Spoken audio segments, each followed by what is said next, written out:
When people have sex, the problem with this whole chastity issue and all the promiscuity and everything is not that people are thinking too much about sex. The problem is that nobody's thinking about sex. They're talking about it, they're joking about it, they're watching on their cell phones or they're having it, but nobody's actually thinking about it. What is the purpose and my meaning of human sexuality? What does it mean to make love to another human being? And the church's teaching on sex is that the total gift of your body should go along with the total gift of your person, that you shouldn't separate these two. And that if someone wants your body completely, okay, well, make sure they're accepting you completely, meaning they get your last name, they get your bank account number, they get every breath you take until the day you die, they get your fertility, they get your children, a total gift of the person, and that's what marriage is. And so when a husband and a wife make love, what they're doing is they're exchanging their wedding vows in their body.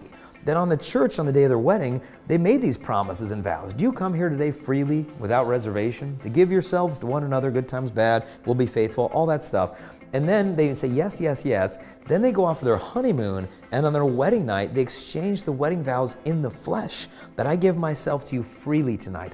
I'm not coercing you, I'm not manipulating you, I'm not pressuring you, I'm certainly not paying you. This is a free gift of self. Not just freely received, but it's freely given. I've got enough self-control to make a gift of myself. I don't see you, my bride, as an outlet for my lust. I make a gift of myself to you. And when a man has that self-control, John Paul II says what he gives to his wife is the peace of the interior gaze, meaning she knows she's being looked at, not as something to be used for his selfish gratification, but his respected and beloved companion. And when that peace is truly present, they can experience not just the unity of the body, but of hearts. Whereas if she can sense in her feminine genius that he's just trying to use my body to lust after all these pornographic images in his brain, something in her emotionally, even physically, closes up because she knows she's not created to be used. But on that wedding night, he's freely giving himself to her and her to him. It's a total gift. You hold back nothing, not even your fatherhood. It's a faithful gift, not just your body, but your imagination, and it's a fruitful gift. It's not sterilized or contracepted. You're exchanging the wedding vows in the flesh. And so you can see if that's what sex is, then what is sex outside of marriage except for a lie in the language of the body? Where your body is saying, I give myself completely to you. I am all yours, until we break up and I become all somebody else's. And so it's a lie in the language of the body. And there was one movie in America where this is showing up even in Hollywood without them realizing it, where a guy slept with a woman, and afterwards she says to him, don't you know when you make love to a woman, your body makes a promise to her whether you do or not. And the promise of sex is, I am completely yours. And if they're not married, it just isn't true.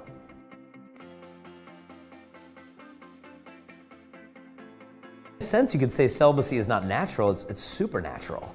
It's not unnatural, but we've got to understand, okay, our word tells us that like sex is joy, sex is happiness, makes your life worth living. And if you're not having that, oh my goodness, what a repressed, horrible, neurotic life you're gonna live. But okay, let's look at people who have freely chosen this, because Christ was one. He seemed like a pretty well-adjusted individual. I mean, St. Paul as well, Mother Teresa, Pope John Paul II, the list goes on. Are these like neurotic, lonely, people? No. They've realized, yes, my sexuality is a great gift, but instead of expressing that towards just another human person, I've decided to sacrifice that so that I could focus all of my attention on the kingdom of God. And people think, oh my goodness, what a waste. Mother Teresa's life, a waste? I know as a married man what it's like to take care of my wife and 6 children.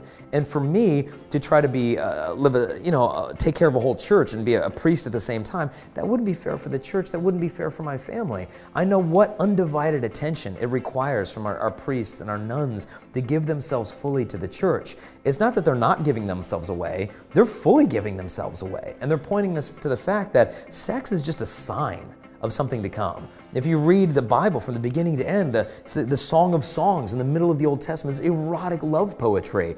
What the heck is that doing in the Bible? They're talking about breasts and lips and kisses and all that stuff. Like, what is that doing there? Well, what does the book of Revelation say heaven is going to be? The wedding banquet of the Lamb. This consummation of love between God and His bride, the church. And it's not that heaven is sexual per se, but rather human sexuality tells us something of the eternal bliss of heaven, where in earth it's just a shadow.